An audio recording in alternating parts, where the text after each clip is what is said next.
Você acha que é possível fixar honorários advocatícios quando o juiz rejeita um pedido de desconsideração da personalidade jurídica? O STJ respondeu a essa pergunta agora em abril de 2025 por sua Corte Especial, uniformizando a jurisprudência sobre esse ponto. E é sobre isso que nós vamos falar no dia de hoje. Esse é um julgamento muitíssimo relevante para a advocacia e para quem está estudando para concurso. É um tema que certamente vai ser cobrado nas próximas provas. Então fica atento até o fim que eu vou te explicar passo a passo sobre esse importantíssimo julgamento. Antes de tudo, vamos entender o que são incidentes processuais. Bom, incidentes processuais são questões que surgem no meio do processo, durante a tramitação do processo e que precisam ser resolvidas pelo juiz antes do julgamento final. Então o processo está tramitando e ali durante o transcorrer do processo surgem questões que são importantes e que o juiz tem que se debruçar sobre elas. Um exemplo de incidente processual é justamente o incidente de desconsideração da personalidade jurídica.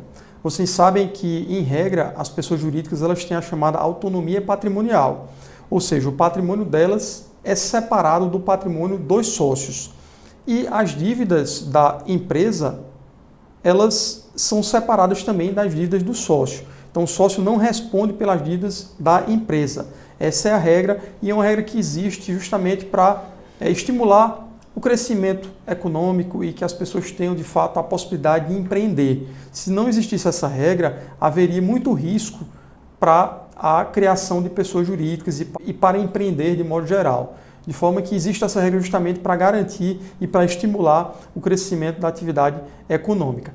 Mas essa separação patrimonial que existe, ela não pode servir para fins fraudulentos.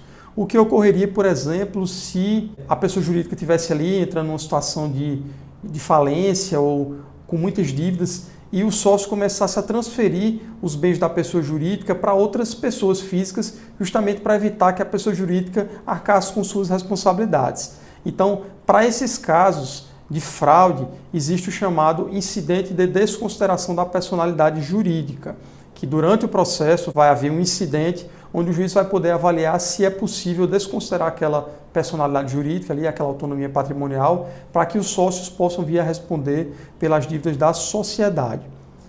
Então, o STJ definiu a seguinte questão. Nos casos em que ocorre esse incidente de desconsideração da personalidade jurídica e o juiz rejeita esse incidente, ou seja, ele nega a inclusão do sócio na demanda para responder pelas dívidas da sociedade, nesses casos tem que haver a fixação de honorários advocatícios sucumbenciais.